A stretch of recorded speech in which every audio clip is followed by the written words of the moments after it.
Hola, bienvenidos a Compromiso Televisión. Esta semana tenemos en nuestro plató a ACNUR, el Alto Comisionado de las Naciones Unidas para el Refugiado, una organización con más de medio siglo de historia y que se creó con motivo de los desplazados y de los refugiados que se crearon después de la Segunda Guerra Mundial y que hoy en día atiende también a estos refugiados, aunque de una manera distinta, porque los tiempos han cambiado muchísimo. Para hablarnos de esta agencia, de este alto comisionado, tendremos a su representante en España y una hora por delante, aquí en Compromiso Televisión.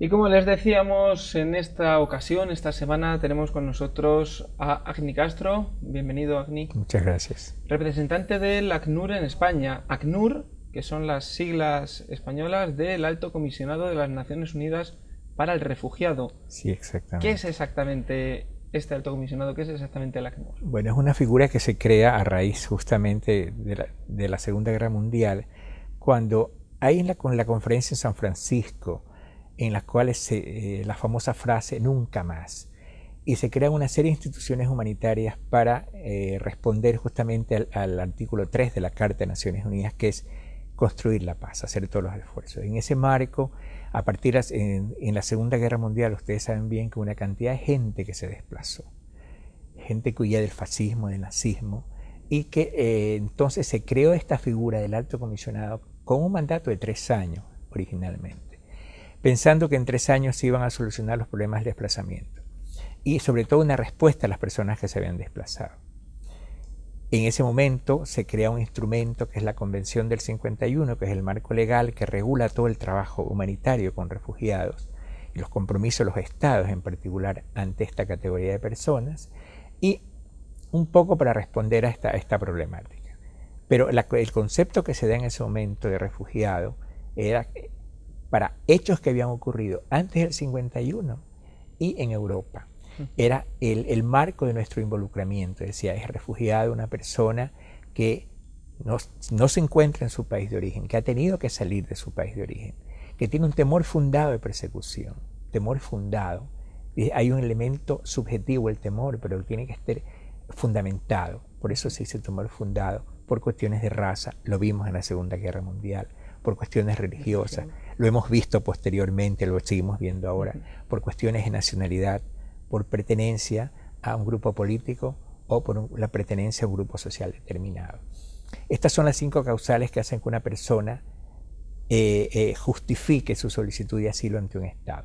El ACNUR entonces, en ese momento, la convención estipulaba bien que era para hechos que habían ocurrido antes del 51 en Europa. ¿Qué pasa? Muy condicionado, claro, por la Segunda Guerra Mundial. Por la Segunda Guerra Mundial. No quiere decir que no había en ese momento otros eventos importantes en el mundo que llamasen la atención del ACNUR. Pero como lo más grave hasta ese momento había sido las secuelas de la Segunda Guerra Mundial. Estamos ya en los 50. Si revisamos los libros de historia, vemos que comienzan las guerras de independencia en África. Toda guerra deja una secuela de dolor, de víctimas y de gente que se desplaza, de gente que huye por salvar la vida. Tenemos también todas las independencias en lo que es el sur del Asia, la península de Indochina. Los protectorados dejan de ser tales. Y esta situación genera que millones de personas dejen sus hogares y busquen refugio en otros países. Estamos en los finales de los 60, los 70. Esa espiral de violencia se va expandiendo hacia otros lugares. Pero ya está, entonces ahí el ACNUR tiene que tener un instrumento que le permita responder a esas necesidades en otros tiempos y en otro lugar. Entonces hay un protocolo que es lo que permite que se rompa la barrera geográfica y la barrera temporal. Y entonces el ACNUR es habilitado a través del protocolo 67 para poder trabajar en cualquier momento, por hechos que han ocurrido en cualquier momento y en cualquier lugar. Y después tenemos en esa espiral de violencia el involucramiento del ACNUR en lo que es el Cono Sur, las trágicas dictaduras de Argentina, de Chile, de Uruguay, de Brasil, que dejaron centenares y millares de desplazados, muchos de ellos en la misma región, otros vinieron a Europa, fueron a Estados Unidos, fueron a Australia, etcétera, etcétera. Cuando se pensaba, se sigue esta espiral de violencia y llegamos a Centroamérica. Estamos ya a fines de los 70. Los grandes problemas y los conflictos políticos que se transforman en conflictos armados, porque a la base hay un conflicto, un problema político, fundamentalmente en El Salvador, en Nicaragua, en Guatemala, que hizo que muchas personas, millares de personas, fueran a países como Costa Rica, como Honduras, como México. Lo singular de estas situaciones es que eran al mismo tiempo puede darse países que son emisores de refugiados, es decir, países que hacen que la gente, los nacionales de ese país, busquen asilo en un país vecino, pero también ese mismo país que genera refugiados puede también recibir solicitantes de asilo de otros países. Ya teníamos, por ejemplo, el caso de Guatemala, que por un lado generó miles de refugiados que fueron al sur de México, a Chiapas, a Quintana Roo, a Campeche, pero al mismo tiempo a Guatemala llegaban refugiados procedentes de El Salvador o procedentes de Nicaragua. Y cuando se pensaba que ya después de todo el retorno en Centroamérica y los planes de pacificación, los diálogos de paz que se dieron, que se pensaba que otra era, con la caída del muro del muro de Berlín, con la caída de todo lo que fue la Unión Soviética, el desmembramiento de la Unión Soviética y de antigua Yugoslavia, cuando se pensaba que había otra era que se generaba en el mundo, tenemos todos los problemas que se dan en África nuevamente, en Ruanda, en Burundi, problemas que tenían que ver con cuestiones de nacionalidad, cuestiones étnicas, el sentimiento nacional, no el sentimiento de Estado, el sentimiento nacional, que es otra historia, y seguimos con esta espiral. Y cuando se pensaba que Europa ya estaba preservada de esto, nos encontramos con la tragedia de los Balcanes, con Bosnia, con Croacia, con todo eso que dejó también una secuela muy fuerte en Europa. Y ahora, posteriormente, los años se suceden, y junto con toda la parte de luminosidad que puede haber en el ser humano, también hay ese halo de sombra. Y entonces llegamos a la crisis de Irak, y llegamos posteriormente todo el desplazamiento de iraquíes, desplazamiento interno por un lado, y también desplazamiento de iraquíes que buscan asilo en los países vecinos. Para darle una idea de lo grave de la situación, en menos de un mes, por ejemplo, llegaron a países como Siria y Jordania más de 2 millones de solicitantes de asilo iraquíes. Países pequeños, países con estructuras que no pueden responder a esa avalancha de personas. Entonces ahí está Naciones Unidas a través de sus agencias, el ACNUR, pero no solo y únicamente el ACNUR, tratando de responder a las necesidades humanitarias de estas personas, que son muchas. Y bueno, posteriormente a eso hemos tenido pues la crisis de Georgia, y hay otras cuantas crisis que siempre han estado en estado latente y que se mantienen en el tiempo, pero como cada cierto tiempo, con destellos cada vez más fuertes, ¿no? Siempre están ahí, las crisis siempre están, nunca se han solucionado. El problema de Sudán está desde hace muchos años ahí. El problema del Congo está hace muchos años ahí, y lo estamos viendo en estos momentos, cómo se está agudizando la crisis. En Latinoamérica el problema de Colombia viene de los años 50. Y todos atrás de todos estos problemas, no son problemas de falta de alimentos, no son problemas de falta de habitación, no son problemas de falta de asistencia sanitaria. Todo esto falta, todas estas carencias que hay, se originan en problemas políticos serios, en situaciones políticas que tienen que ver con la exclusión social y política fundamentalmente, grupos que se sienten excluidos de justamente lo que es el manejo del poder ciudadano. No hablo del poder así, del poder en el sentido del poder ciudadano, de la participación, de sentirse parte de un grupo social, donde los gobiernos hasta hace muchos años, la sensación que había eran que no eran gobiernos legitimados. Pueden haber sido gobiernos legales, pero no legítimos. pueden ser legales en el sentido que muchos de estos gobiernos se han generado en elecciones. Responde a una legalidad institucional, responde a una legalidad constitucional, pero no tienen esa legitimidad. La legitimidad es un concepto político que va más allá de la legalidad y que es uno de los elementos que hace la columna vertebral de lo político, no de la política, sino de lo político en el sentido que los griegos lo utilizaban, ¿no? La participación en la ciudad, la participación en la polis, en donde cada persona, donde cada ciudadano tenía algo que decir y que su opinión era tomada en consideración en el momento que se tomen las decisiones. Ese concepto de legitimidad, ¿qué significa? Cuando el ciudadano común, el Pedro, María, Juan y José, el John, el Pierre, Marie, Asnia y todos los ciudadanos se encuentran que sus ideas y su idea de lo político se encuentra reflejada en los dirigentes políticos. Cuando esto se da, encontramos civilizaciones que son florescentes. Era lo que pasaba, por ejemplo, en la Segunda Guerra Mundial en un caso como Francia. La legalidad estaba con el general Pétain. La legitimidad estaba con el general de Gaulle, que no estaba en Francia, que estaba en Londres, pero era allí donde estaba el sentimiento de lo legítimo, porque era ante esa figura que la gente, la población francesa, gran parte, en base a sus tradiciones, se sentía representada y reflejada. Y este concepto es muy importante y está a la base de grandes problemas, porque hay esa distancia cada vez más grande entre el ciudadano y sus dirigentes. Cuando hay esta distancia y cuando no hay una comunión, cuando no hay un diálogo abierto, se generan cada vez problemas en el diálogo que tiene que haber, en el contrato social de Rousseau, que es ese contrato que tiene que haber entre el Estado y los ciudadanos, no existe más. Ese contrato se rompe, ese contrato deja de ser tal. El contrato social es algo que se construye día a día. No es simplemente un contrato, el contrato social, cuando uno va a votar a una elección, es parte de ese contrato social. Cuando uno toma decisiones, cuando hace parte del juego político, de la decisión de ir, de hablar, de opinar, ese es parte del contrato social. Cuando no se da ese contrato social, comienzan a darse distancias entre el poder político y los ciudadanos. Muchas veces estas diferencias son serias, se generan conflictos, estos conflictos llevan a acciones violentas, las acciones violentas llevan a acciones armadas, las acciones armadas llevan a desplazamientos, llevan a movimientos de personas que tienen que se ven obligadas a salir de su país y se generan los refugiados. Un refugiado es una persona, como les decía, que tiene un temor fundado por su vida y por su libertad y que ha salido de su país.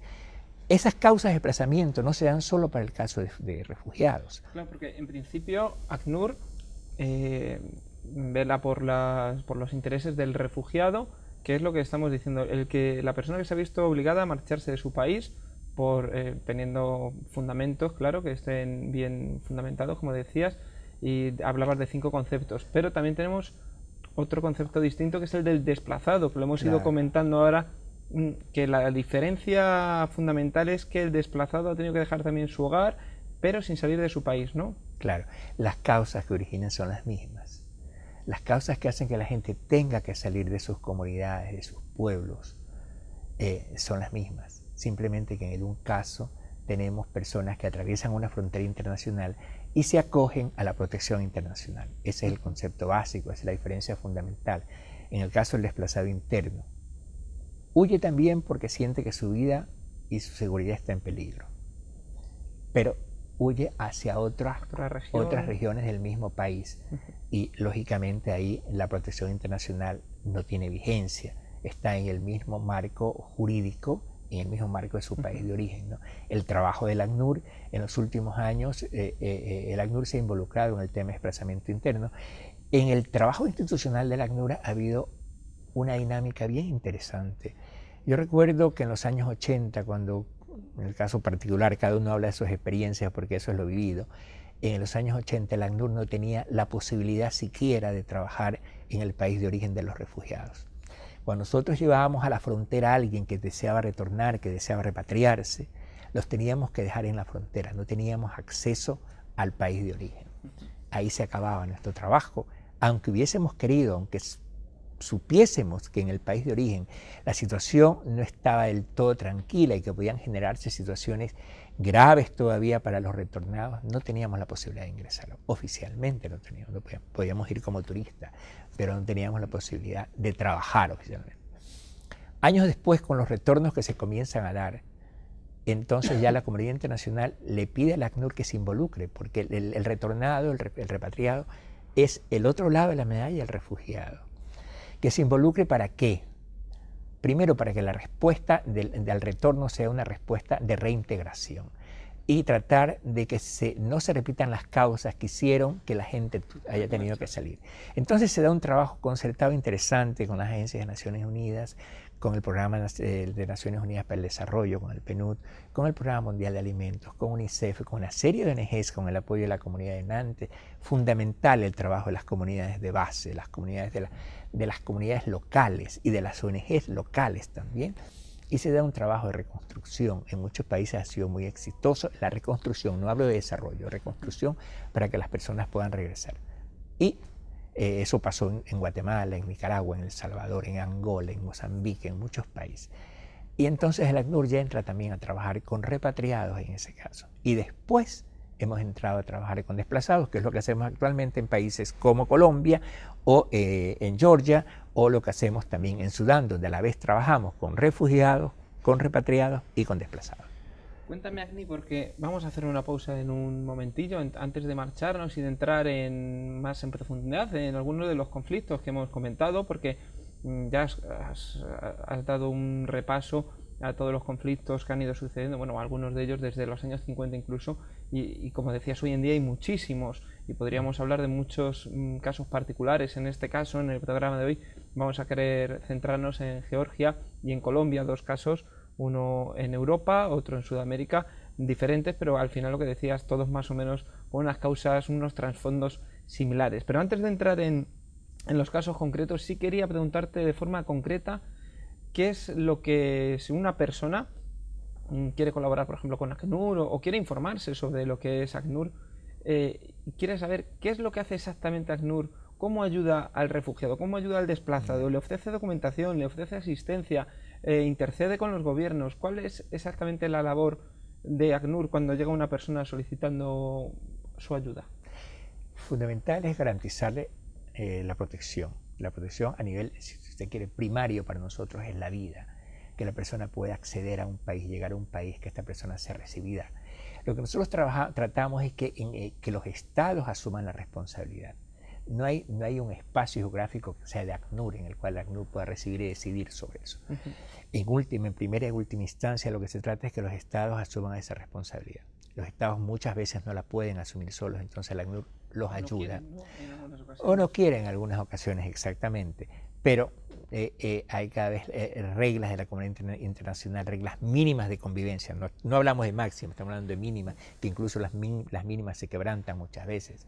Reglas mínimas de convivencia que hacen que los estados se vean obligados en muchos casos, como tú bien dices, a veces sin quererlo del todo, en asumir responsabilidades. Ahí está el ACNUR para ayudar en la parte que los estados sienten que no pueden asumir del todo.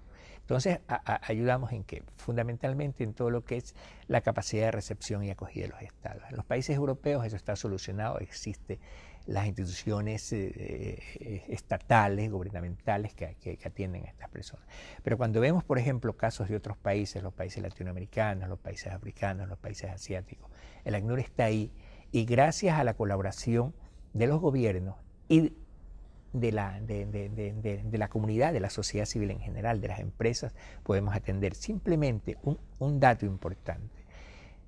Fondos propios de ACNUR para atender a los 32 millones de personas a las que nos ocupamos es apenas el 2% de su presupuesto. 2%. Quiere decir que el 98%, y creo que es menos en estos momentos, porque hablábamos del 2% hace como 5 años. Ahorita debemos andar como 1.5%, porque las necesidades han ido aumentando y el presupuesto nuestro es el mismo. Lo que tenemos son 20 millones de dólares. Y estamos hablando de 1000 y pico de millones en estos momentos. Que llegan por aportaciones de los gobiernos, de las empresas privadas, de los gobiernos, sea gobiernos centrales o gobiernos regionales, es el caso de España. Aquí nosotros tenemos la solidaridad manifiesta de la comunidad catalana, de la comunidad valenciana, de todos los gobiernos regionales, de Castilla-La Mancha, por ejemplo, de Andalucía. No voy a mencionarlos uno por uno porque todos en algún momento, la Comunidad de Madrid, por ejemplo, todos han dado su apoyo. En el caso de España así es evidente, España es uno de los más importantes donantes, pero aparte en España también se da, cuando ustedes van, muchos de ustedes habrán ido caminando por las calles de Madrid, por las calles de Barcelona, otros sitios, y se van a encontrar jóvenes muy motivados con este compromiso humanitario que les nace simplemente de ver la injusticia, y entonces le hablan y se le acercan a alguien y le dice: señor, ¿no desearía usted serse socio para colaborar con los programas de ACNUR? A través de esa institución que se llama España con ACNUR, ECA, que es una ONG con la cual nosotros trabajamos muy de cerca, se da la colaboración para proyectos en diversas partes del mundo. Esos fondos, tengan la seguridad, van directamente a los programas que se ejecutan en África, en Asia, en América Latina, en Europa en muchos momentos también. Entonces, esa es la manera de actuar. Nosotros trabajamos directamente, como te decía al comienzo, primero el acceso a los países, las condiciones de recepción, pero inmediatamente atención mínima en salud. Para eso tenemos acuerdos de colaboración con organizaciones no gubernamentales, sea internacionales como por ejemplo Médicos Sin Fronteras, Médicos del Mundo, o con organizaciones de base, organizaciones locales. Hemos trabajado, ahí trabajamos en todo lo que es la atención primaria en salud. Enseguida lo que es trabajamos en coordinación con el Programa Mundial de Alimentos para todo lo que es la asistencia alimentaria. Trabajamos con UNICEF, tratamos de coordinar nuestras actividades, y con las iglesias. Las iglesias son fundamentales de cualquier religión, de cualquier orientación religiosa, con la Cruz Roja o con la Media Luna Roja, que son uno de nuestros socios importantísimos en el mundo entero, y que trabajamos con ellos en todas las situaciones. Y en estos momentos, según las situaciones, las necesidades, también hemos desarrollado un protocolo de entendimiento con la Organización Internacional para las Migraciones, la OIM. Es decir, el espacio de trabajo es grande porque las necesidades son mayores, porque desgraciadamente, como decía hace un momento, si al mismo tiempo el ser humano ha tenido la capacidad de llegar a la Luna, de hacer los viajes intergalácticos, al mismo tiempo la parte más oscura de él, porque el mundo está lleno de luz y de sombra, también la parte más oscura ha generado dramas y miserias que las vemos cada día, cuando leemos los periódicos o cuando vemos la televisión. Y que hay que intentar solucionar. Bueno, vamos a hacer, Agni, una pequeña pausa. Esta es la idea, es lo que es ACNUR, espero que más o menos les haya quedado claro, porque como les decíamos, tenemos que hablar de esos conflictos, de dos de ellos que queremos mostrar como ejemplo de cómo puede trabajar ACNUR con los refugiados o los desplazados que han provocado las crisis, por ejemplo, en este caso de Georgia o de Colombia. Les dejamos un momentito para que descansen y volvemos enseguida. Hasta ahora.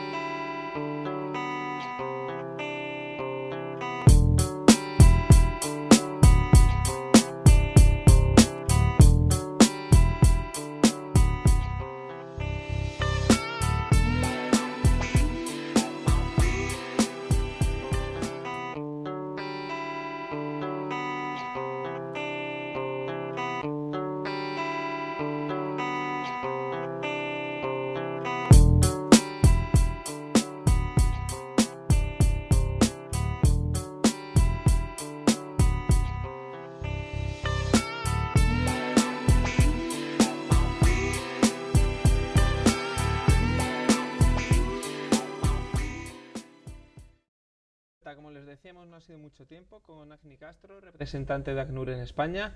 Bueno, hemos ido poniendo además durante la primera parte, Agni, permíteme los subtitulados, bueno, rotulados, tanto el número de teléfono como la página web. En este caso habíamos puesto de ACNUR Madrid, ahora les vamos a ofrecer también los de ACNUR España para el contacto, que lo verán el número de teléfono 902-218-218, lo tienen ya en pantalla, y también la página web, que en este caso era como la que les ofrecíamos, que era www.acnur.org, pero con una E delante, www.eacnur.org.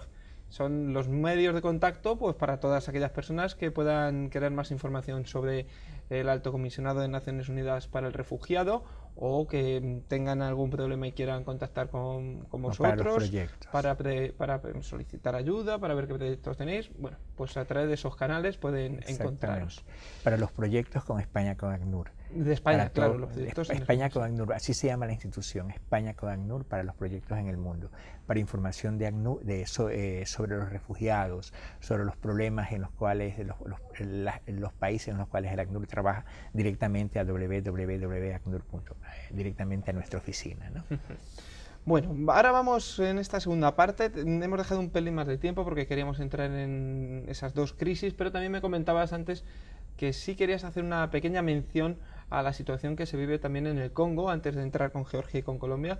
Y nada, pues Agni, cuéntanos qué sucede. Sí, mire, el problema es que hay momentos en que decimos dos crisis, parecería que son las dos únicas en las cuales estamos involucrados. Estamos involucrados desgraciadamente mucho. Digo desgraciadamente porque si bien el ACNUR cuando tuvo su mandato original de 3 años, fue originalmente solo por 3 años, llevamos 50 y pico de años y estamos todavía. Significa que los problemas no solo que no se han resuelto, sino que han aumentado. Aumentan de una manera dramática. En el Congo, ustedes han visto los periódicos, la televisión, el desplazamiento es mayor, cada vez es más grande, son cientos de miles de personas que están saliendo, y la historia se repite porque el ser humano es el único animal que tropieza 2, 3, 4, 5 mil veces en la misma piedra. Hace 10 años, hablamos hace un momento con los colegas, hace 10 años estábamos de lleno en el problema de Rwanda, Burundi, con las implicaciones en el Congo, Uvira. Todos tenemos en nuestra mente la tragedia del Congo hace 10 años. Pues ahora parecería que nos hemos olvidado de esa experiencia pasada y estamos enfrentándonos a una situación similar, que además está cargada con toda la secuela de la anterior. Y ya vemos en las imágenes de los desplazamientos masivos que hay.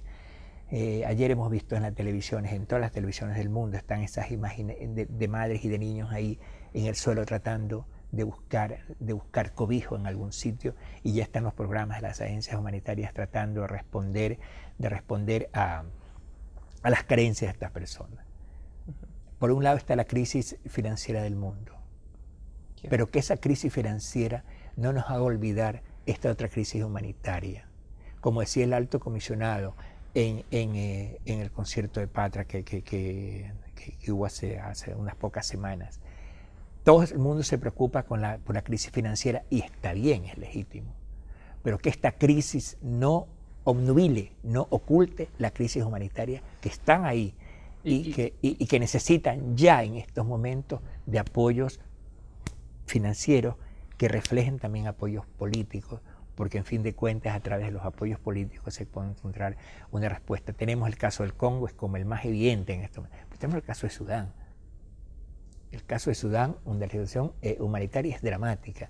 Y el caso de Chad, que se está agravando cada vez más en las últimas semanas.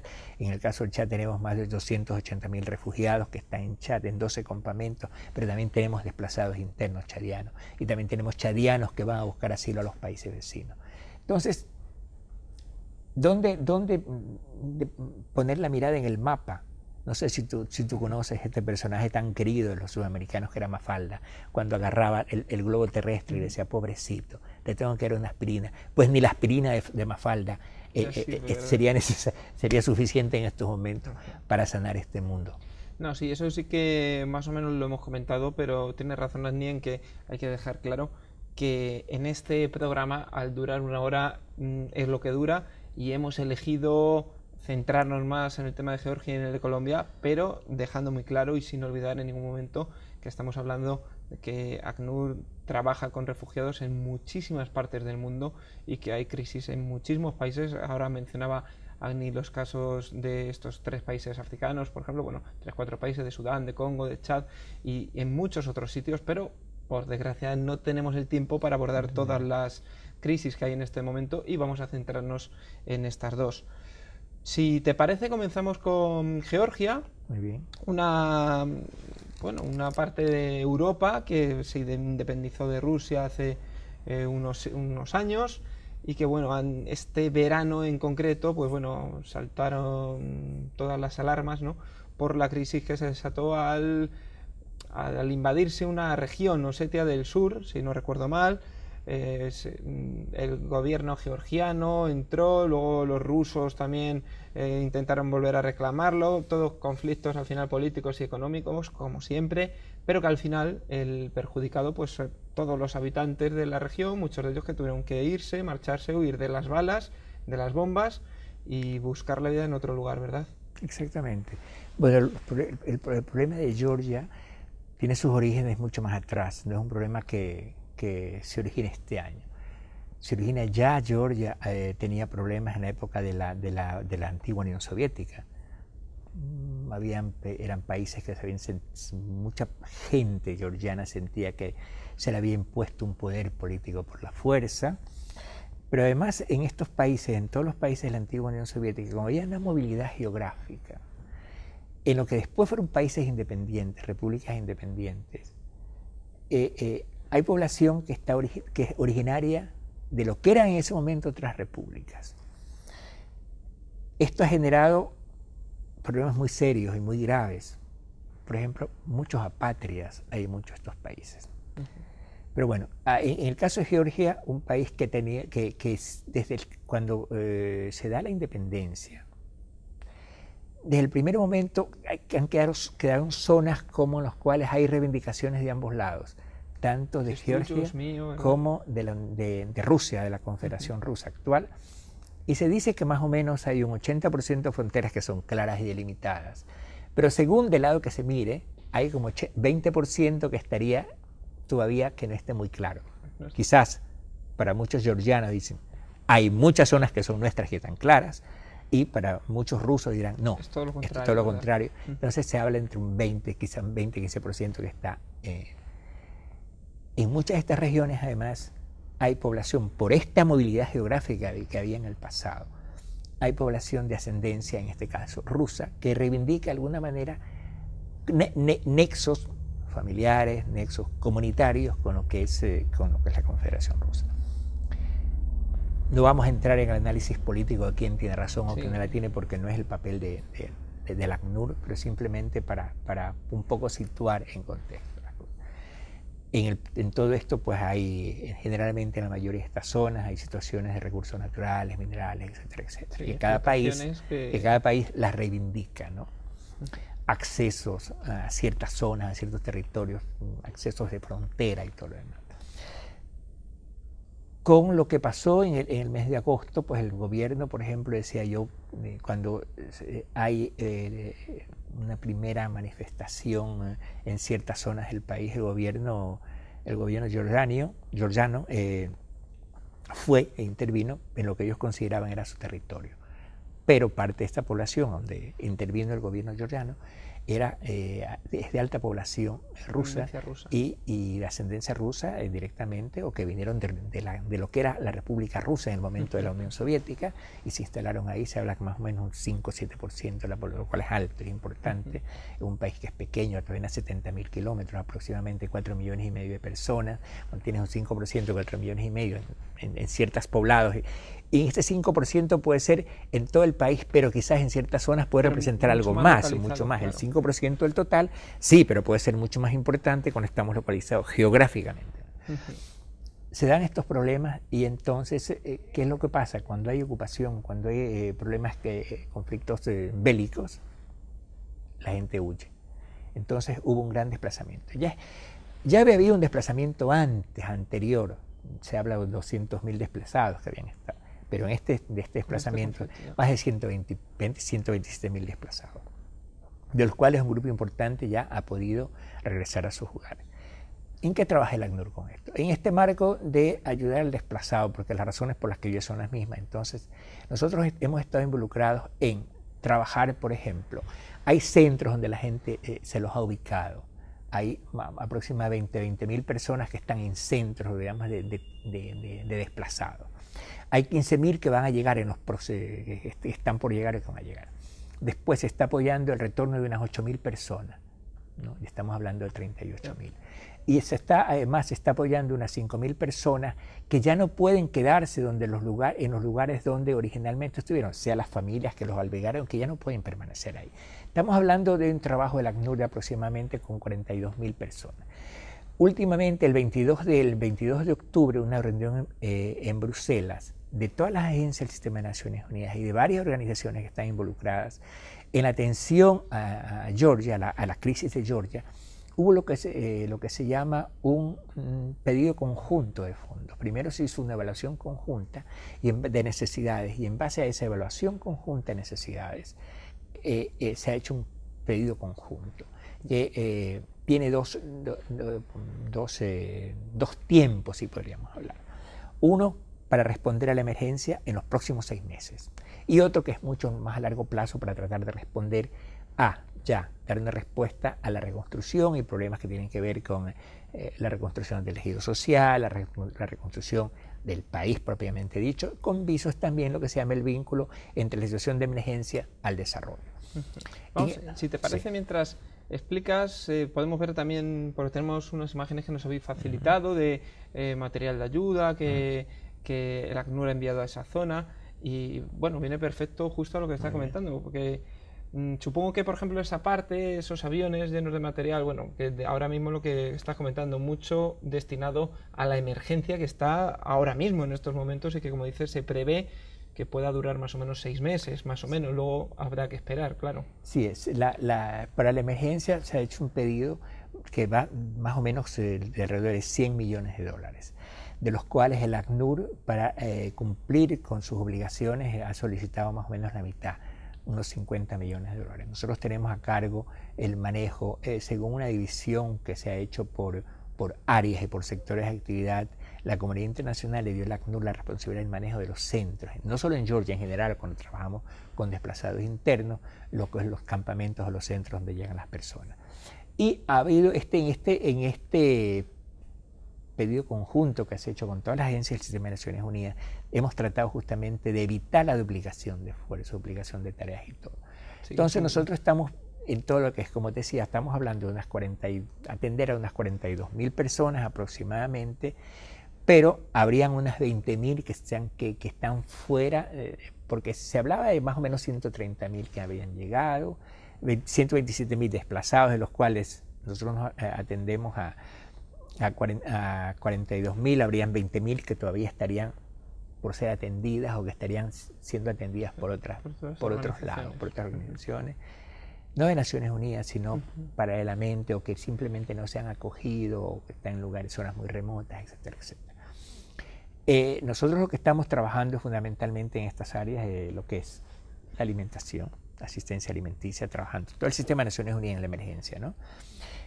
Todo lo que es el saneamiento ambiental, fundamental, porque por muy buen sistema de atención de salud básica que se esté dando, si esto no va pareado con un sistema de saneamiento ambiental, letrinización, control de aguas, control de aguas servidas, todo lo demás, se puede generar una crisis, una epidemia mayor de la que pudo haber habido desde el comienzo. Entonces es fundamental este trabajo en coordinación con los agentes gubernamentales. ¿Por qué en coordinación? Porque lo que se quiere es que se quede en los países la capacidad instalada. En los 50 se criticó mucho a Naciones Unidas porque llegaban con un programa de expertos, llegaban, hacían, proponían, ejecutaban, después se iban. No quedaba la capacidad instalada en el país. En estos momentos lo que se quiere es trabajar conjuntamente. Naciones Unidas ahí con su experiencia, con su conocimiento en manejo de situaciones de emergencia, pero trabajando también con instituciones locales, trabajando con gobiernos, para que se quede justamente, que se incorpore poco a poco, y eso es lo que se trata en el otro eje del programa, de la emergencia que hablábamos de 100 millones, pero se habla a raíz de la conferencia de Bruselas el 22 de octubre, de un plan de 3.000 millones de dólares que es mucho más largo plazo, pero que ya lo que se quiere es que el gobierno incorpore parte de esta asistencia en sus planes a largo plazo, que no sea un paréntesis de atención, sino que no sea un parche, sino que que ya tenga un plan mucho más a largo plazo, con objetivos claros, con indicadores claros en los cuales para los donantes y la comunidad internacional sepa qué se ha hecho con ese dinero, cuáles son los indicadores, si se dio dinero para construcción de centros de salud, perfecto, están construidos los centros, tienen los médicos, tienen las enfermeras, tienen la medicina, cómo esto ha incidido en la disminución de las enfermedades en los niños, cuál es la tasa de vacunación que ha habido, cuál es la asistencia que han recibido las mujeres o los recién nacidos, cuál es el nivel de nutrición que tienen los niños y los ancianos, también la atención que se da, con indicadores claros. En educación, si se han construido tantas escuelas, hay profesores que se incluyan en los planes del gobierno. Eso es a largo plazo. Entonces, por ahora lo que se está haciendo es tratar de responder justamente en esta primera emergencia, pero que desde ya se estén formando los cimientos. Exactamente, ¿no? Los cimientos es lo que sería un programa a más largo plazo, ¿no?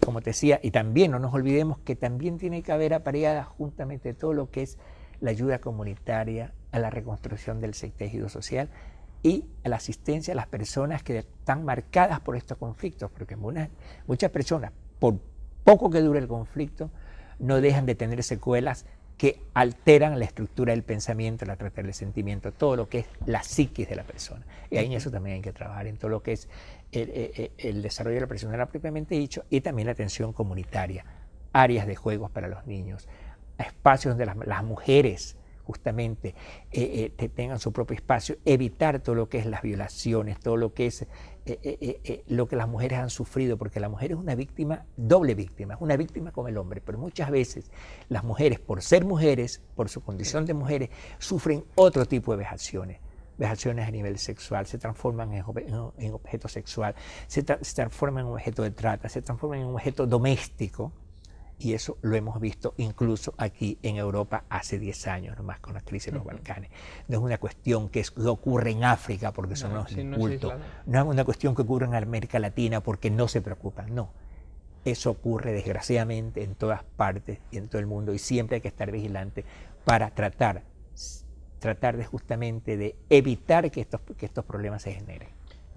Bueno, veíamos el vídeo de esa entrega de material, de esa ayuda de emergencia. También tenemos otras imágenes, mientras seguimos charlando, de la visita del comisionado allí a Georgia, porque es lo que supongo que comentabas, que hay que también estar sobre el terreno, evaluar bien todo lo que ha sucedido, cómo está la situación, para hacer ese plan coordinado, como comentabas también, y que realmente toda la ayuda que se envía tenga una utilidad clara y que sea bien aprovechada. Y para eso, bueno, pues tenemos ahí, por ejemplo, el señor de la izquierda con la corbata, es comisionado de Antonio Guterres, de ACNUR, ¿verdad?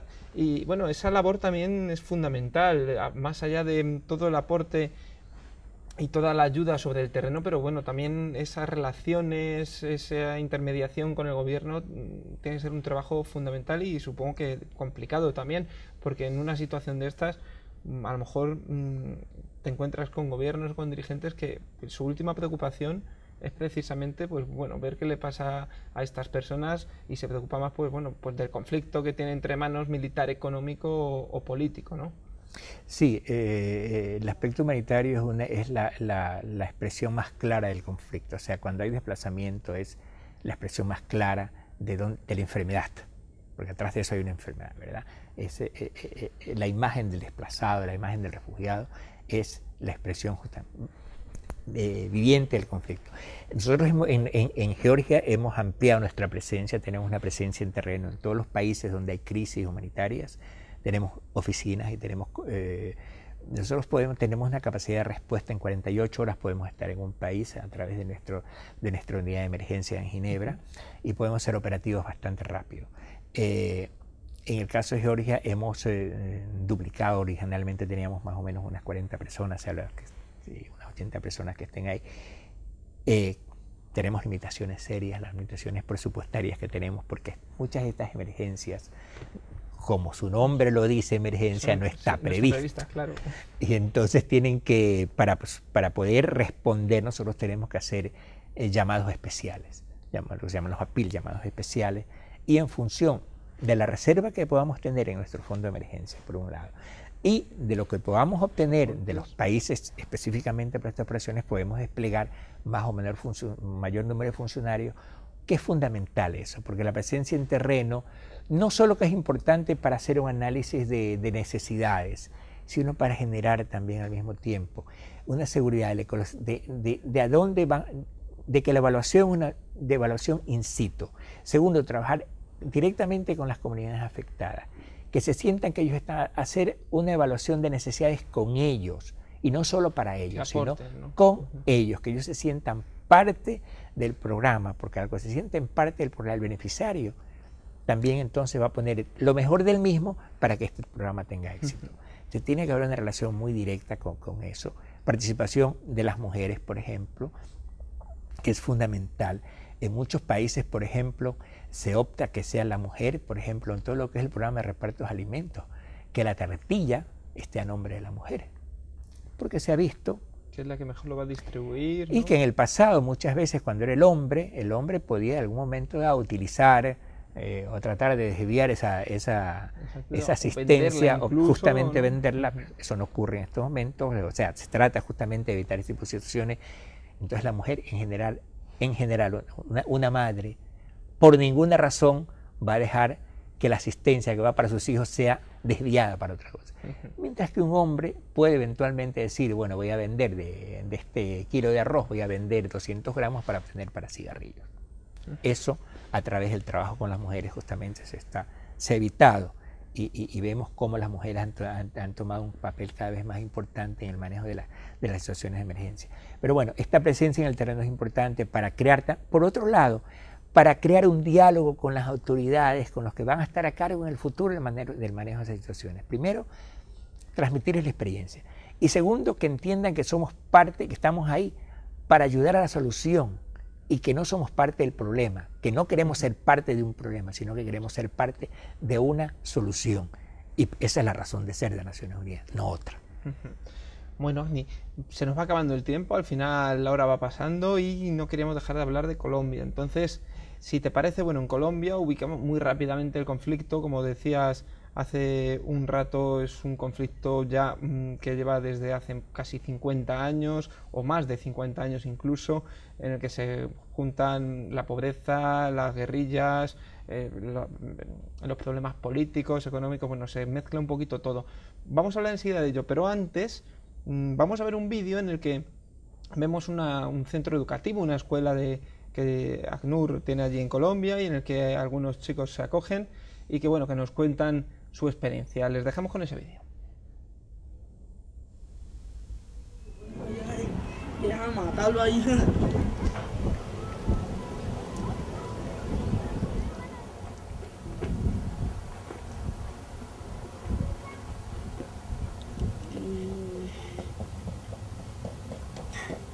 No sé. Estaría haciendo muy caro. O no se sabe qué problema tendrían que llevan esos muchachos pequeños. Pero pues uno no sabe, ¿no? Qué es lo que piensan. Nosotros al ver eso, porque yo sí me tocó ver, pero madres de familia que lloraban, que se les había aparecido su hijo, que la guerrilla se los había llegado.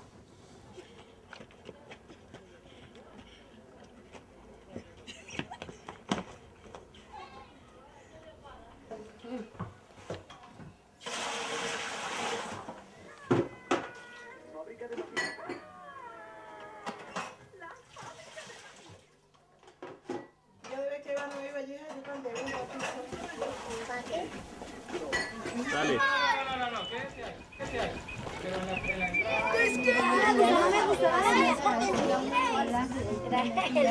Los círculos de aprendizaje me han ayudado porque yo no sabía multiplicar. Yo veía mi futuro hacia un mal camino. Y entonces aquí en el círculo de aprendizaje fue que yo aprendí a reflexionar. Ha cambiado muchísimo, porque él era como más rebelde.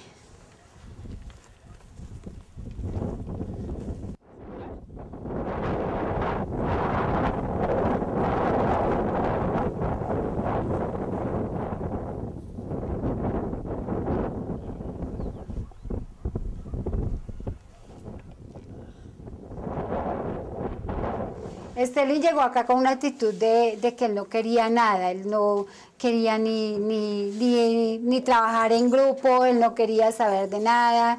Ha sido un proceso en que hemos tenido que estar haciendo un acompañamiento, no que mire pues finalmente a integrarse al grupo.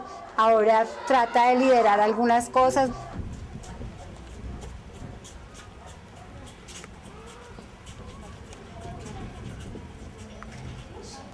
Vuelve a accesorios, ubícate ahí, intenta entrar hasta acá, esta comunicación, muy bien.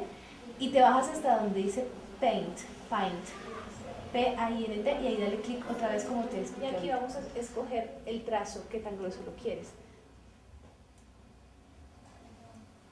Dibujas.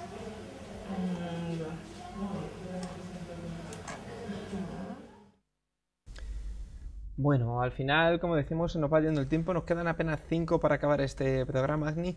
Sí quería comentar yo de este vídeo, poner énfasis en que era un centro educativo, que tiene ACNUR para refugiados, para desplazados y gente que se ha habido afectado de una u otra manera por las guerrillas, o que chicos que han sido secuestrados por la guerrilla y luego han sido liberados, o por los paramilitares. Por los paramilitares. O por los grupos de narcotráfico. O que se han quedado huérfanos porque han matado a sus padres, etcétera. Porque al fin y al cabo el problema en Colombia sigue siendo tremendo, a pesar de todos los años que llevan arrastrándolo y que no se acaba de solucionar, ¿verdad? El problema de Colombia es la proliferación de grupos irregulares. La guerrilla tiene gran parte de responsabilidad, pero también tiene gran parte de responsabilidad los grupos paramilitares y todos estos grupos vinculados también al narcotráfico. Hay un lugar común en estos últimos años que se habla que el problema de Colombia solo es un problema de narcotráfico. Hay que leer la historia de hace más de 50, de 60 años. Es un problema que tiene que ver primero con la exclusión política, la exclusión del juego político. En las elecciones de hace muchos años participaba apenas 30-40% de la población. Quiere decir que el presidente era elegido por un 21%. Por la minoría. Más o menos. Un 21% de votos tenía. Participaban 35-40%. Entonces, 40% de la población, el que tenía era 20, la mitad más uno. Con 21% genera exclusión de la participación política, pobreza, exclusión social y todo lo demás. Generó conflictos. Comenzaron los primeros grupos, que reivindicaban espacios de diverso tipo, las guerrillas de los años 60, guerrillas, en ese momento habían grupos de guerrillas diversos que estaban orientados sea a seguir los lineamientos, sea del Partido Comunista Ruso, sea del maoísmo, sea del castrismo, y bueno, se generan. Después comienzan a darse el fenómeno de los paramilitares, para contrarrestar el trabajo que hacen las guerrillas, y después tenemos el narcotráfico, que permea gran parte del problema sociopolítico colombiano. Todas estas cosas. Atrás de eso entonces llega, ¿qué se generan? 2 millones o 3 millones de desplazados, independientemente. Las cifras varían, depende de quién las diga. El gobierno habla de 2 millones. Otros organismos, las iglesias, dicen de 3 millones y medio porque ellos cuentan desde el primer momento que la gente se desplazó. Para el gobierno, en el momento que una persona ya encontró una solución, ya sale de la lista de desplazados. Pero fue desplazado en su momento otra persona. O sea, no deja de ver, independientemente que sean 2 o 3 millones, hablamos de 2 o 3 millones de historias personales. Yo creo que no es tan importante que sean 2 o 3. Sí. Es que hay millones de desplazados ahí. Bueno, en los últimos años el ACNUR tiene 10 años trabajando en Colombia, justamente en estos momentos. ¿En qué trabaja? Justamente en 4 áreas de acción. Uno, tiene que trabajar con el gobierno obligadamente, porque es al gobierno que tiene que dar la respuesta a sus nacionales. O sea, lo que trabajamos es para tratar de fortalecer la capacidad del gobierno institucional, la capacidad institucional, para dar una respuesta en un programa enfocado al fortalecimiento de derechos. O sea, que la asistencia alimentaria sea en el enfoque al derecho a la alimentación, la asistencia educativa sea en el marco del derecho a la educación, la asistencia en salud sea en el marco del derecho a tener una salud. O sea, todo es lo que se llama un enfoque de derecho. No es simplemente un paliativo de una actividad en salud, en educación o alimentos, sino que tiene que tener este enfoque de derechos. Por eso se llama un enfoque de derechos de todos, ¿no? El derecho tuyo, mío, el de cual sea. Sí. El derecho que todos tenemos a una vida digna. ¿Y qué implica una vida digna? Una vida basada en derechos. Entonces trabajamos primero con los organismos del Estado para asegurar que ellos le brindan. Trabajamos con los organismos, ese es primer eje. Organismos de control del Estado, para que los organismos de control, Fiscalía, Procuraduría de Derechos Humanos, etcétera, etcétera, controlen que el Estado está haciendo lo que tiene que hacer. Los organismos de base, los desplazados, que ellos participen también, propongan, participen, se organicen, y también lo que es la información pública para sensibilizar a la opinión pública. Lo que se trata, en fin de cuentas, es que estas personas, como decía hace un momento, tengan una vida digna. ¿Y qué es tener una vida digna? Una palabra que le decimos muy rápido y que muchas veces no pensamos en lo que significa. Tener una vida en la cual la persona goce de los derechos fundamentales, derecho a la vida, derecho a la seguridad, derecho a tener una opinión política, derecho a tener la religión, a profesar su religión, los derechos de tener educación, de acceder a la educación, de acceder a un empleo, de tener asistencia básica en salud. Estamos hablando de eso fundamentalmente. Ese es el trabajo que hacemos. Fortaleciendo, por un lado, las instituciones nacionales para la respuesta que tienen que dar y fortaleciendo también a las organizaciones de desplazados para que puedan hacerlo de la manera adecuada, evitando justamente llegar a situaciones límites y tratar de justamente que todos vayan en positivo a construir espacios de convivencia, que en fin de cuentas eso es lo que se trata. Bueno, pues Agni, nos hemos quedado ya sin tiempo, menos de un minuto para que acabemos. Al final hemos hablado un poquito de Colombia, pero es que lo que decimos, hay tantos temas de los que hablar que al final se queda uno un poquito corto. Por nuestra parte, agradeceros que hayáis venido a este plató. Esperemos que la gente haya podido conocer mucho mejor a ACNUR, al Alto Comisionado de las Naciones Unidas para el Refugiado, y simplemente animaros a que sigáis adelante con ese trabajo que favorece a tantos millones de personas en todo el mundo. Y que lo podemos hacer gracias a ustedes. Mil gracias. Pues ha sido todo. Gracias, Agni, gracias, ACNUR. Nosotros nos tenemos que despedir, se nos ha acabado el tiempo. Volvemos, como siempre, la próxima semana. Hasta luego.